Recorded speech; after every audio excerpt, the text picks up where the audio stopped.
Bom, pessoal, essa é a primeira aula do capítulo 4. Nesse capítulo, a gente vai falar de funções auxiliares e do potencial químico.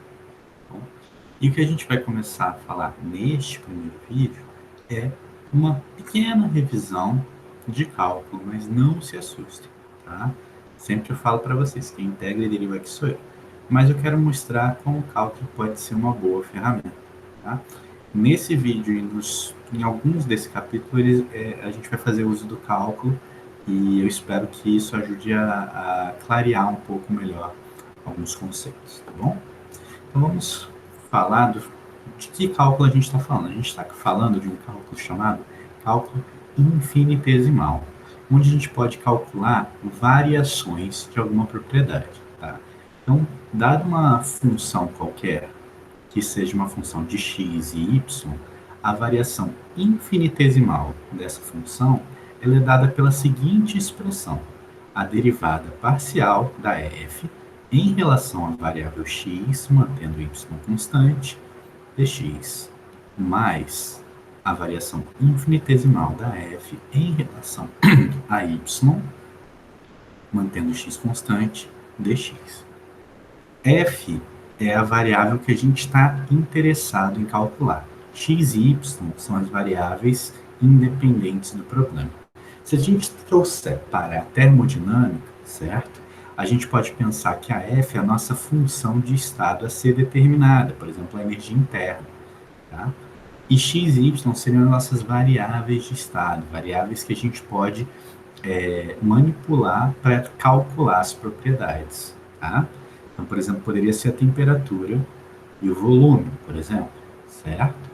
E aí, se eu fosse escrever da mesma forma, a gente teria que du seria a derivada de u em relação a t, mantendo v constante, dt, mais a derivada da energia interna em relação ao volume, mantendo a temperatura constante, dv, ok? Bom, a gente vai analisar a energia interna primeiro, tá? A gente vai calcular variações infinitesimais de U. Então, a gente vai pensar em sistemas, a princípio, né, que não tem variação no número de mols.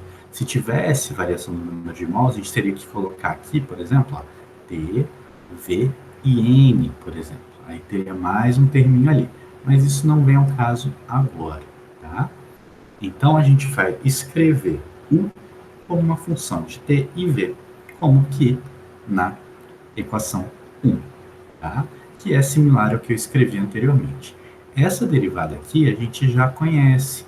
Essa aqui nada mais é do que a capacidade calorífica a volume constante. E essa daqui, a princípio a gente não sabe, mas a gente sabe que para gases ideais, né, deixa eu só corrigir aqui, U de gases ideais, se eu variar qualquer coisa que não seja a temperatura, eu não mudo a minha energia interna. Como eu estou fazendo essa derivada a T constante, né, se T não mudou, U não muda para um gás ideal. Então, essa aqui dá zero, como está sendo mostrado nesse próximo slide. Aí a gente pode substituir e encontrar a expressão da variação infinitesimal da energia interna, como CV dt, certo? E aí, depois a gente integraria isso, né? E poderia se considerar que o CV é independente da temperatura, a gente teria um ΔU igual a CV ΔT, como a gente já viu lá no capítulo 2, tá bom? A gente pode pensar nisso em qualquer propriedade termodinâmica. A gente pode escrever, por exemplo, o volume como uma função da temperatura e da pressão. E aí, fazendo lá, né? Escrevendo em termos infinitesimais, a dV seria a derivada do volume em relação à temperatura, mantendo P constante, dt, mais a derivada do volume em relação à pressão, mantendo a temperatura constante, dP. Aqui a gente vai escrever o volume como uma função, tá, da temperatura e da pressão. Mais uma vez, a gente não está considerando variação no número de mols, senão teria que entrar mais um termo aqui. Ok? Para chegar nessa derivada aqui, a gente vai definir alguns coeficientes que são importantes na termodinâmica, tá? Então, esse primeiro aqui é o alfa. Ele é o chamado de coeficiente de expansão térmica. Ele calcula, né, a variação relativa do volume se eu aumentar a temperatura, mantendo a pressão constante. Traduzindo isso numa fórmula, né, esse alfa, que é o nosso coeficiente de expansão térmica, como ele está ligado à variação do volume em relação à temperatura, vai ter uma derivada aqui. É a derivada do volume em relação à temperatura, mantendo a pressão constante, ok? Só que aí eu vou dividir pelo volume, para quê? Para que isso aqui seja uma variação relativa, tá? Para um gás ideal, né, V do gás ideal, ele é nRT sobre P, ok? Se eu tirar a derivada do volume em relação à temperatura, mantendo a pressão constante, essa derivada vai ser nR sobre P, certo? Quando eu voltar e aplicar isso aqui, vou fazer desse lado aqui, ó, o nosso alfa para o gás ideal, ele vai ser 1 sobre V, que multiplica nR sobre P. Só que reparem bem, né? Eu posso juntar isso aqui, né, e ficar com nR dividido por PV. Só que essa razão aqui nada mais é do que 1 sobre a temperatura. Então, para um gás ideal, o coeficiente de expansão térmica dele é igual ao inverso da temperatura, ok? O coeficiente de expansão térmica, tá? Ele não serve só para gás ideal, não. Você tem valores, tá? Para, por exemplo, para líquidos, tá? E a partir dessas variáveis, desses coeficientes, a gente pode calcular, por exemplo, a variação do volume do líquido perante a variação da temperatura. Mas a gente não vai fazer isso nesse curso, não, tá? Mas vamos ter em mente que isso existe. O outro coeficiente que eu vou definir é a chamada compressibilidade isotérmica, né? Que tem essa letra aqui, né? No caso, kT, tá? E ela é dada por menos o inverso do volume, que multiplica a derivada do volume em relação à pressão, mantendo a temperatura constante. Vamos tentar entender isso a partir da fórmula agora. Se eu tenho aqui, ó, a derivada, eu tenho a variação da pressão, do volume em relação à pressão, mantendo a temperatura constante. Se eu estou multiplicando por 1 sobre V, eu estou calculando essa variação, né, como se fosse uma variação relativa, tá, do volume. O sinal de menos aqui entra por quê? Olha, se eu aumentar a pressão, certo? O meu volume vai diminuir. Então, toda essa parcela aqui sem o sinal de menos seria negativo. E aí a gente multiplica, né? Troca o sinal aqui, né? Multiplica por menos 1, para que o coeficiente inteiro, né? A compressibilidade isotérmica, seja positivo. Tá? Para um gás ideal, o volume, a gente já viu, né? Seria nRT sobre P. Se eu tirar a derivada do volume em relação à pressão, mantendo a temperatura constante, isso aqui vai ser menos nRT sobre P ao quadrado, tá?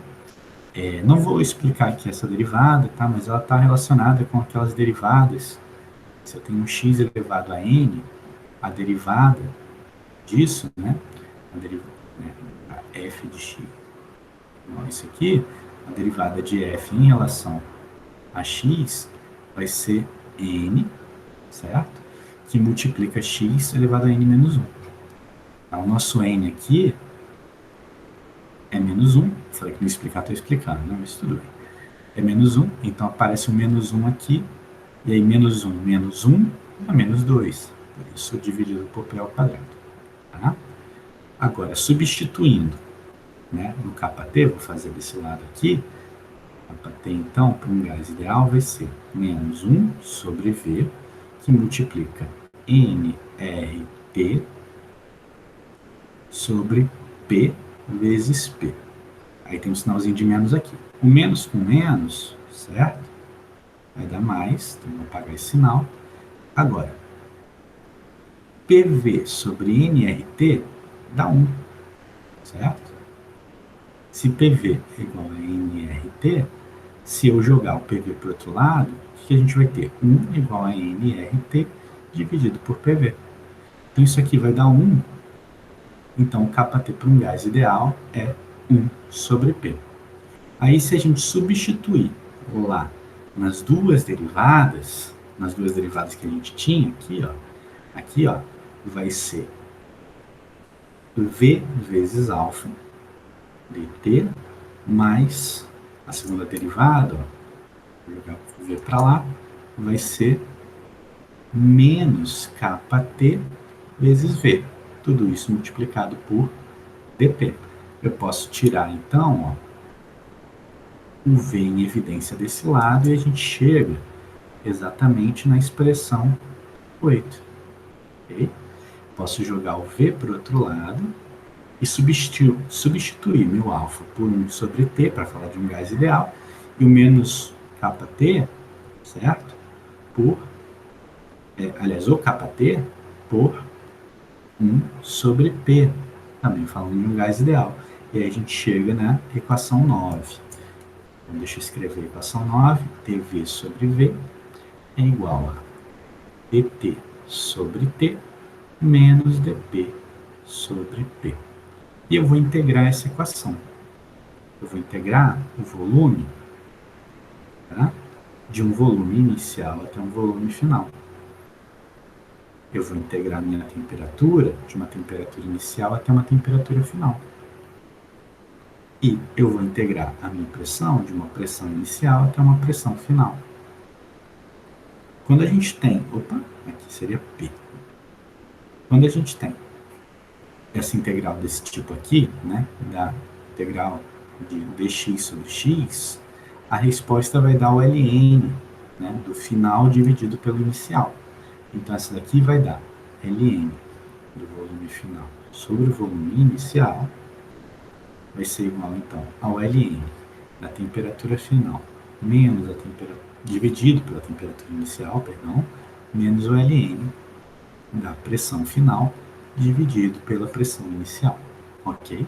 Eu posso juntar esses ln's. Como eu tenho um sinal de menos aqui, eu posso inverter isso aqui e botar um sinal de mais, tá? Chegando a ln de V final sobre V inicial igual a ln da temperatura final sobre a temperatura inicial mais o ln da pressão inicial sobre a pressão final. Aí eu posso juntar essas duas e chegar no ln de Vf sobre Vi, né, é igual a ln de Tf sobre Pf vezes Pi sobre Ti.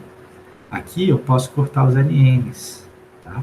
E eu posso reorganizar os termos, jogar o Vi para cá e jogar o PF, TF para o outro lado, e a gente chega no famoso PI. PI sobre TI é igual a PF, PF sobre TF.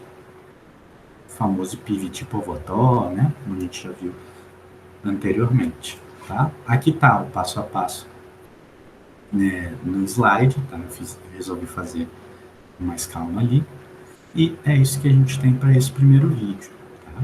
No próximo vídeo, a gente vai entrar mais a fundo em algumas coisas novas relacionando a segunda lei, tá? Com o critério de espontaneidade e definindo algumas novas variáveis termodinâmicas. Tá bom? Então, até lá.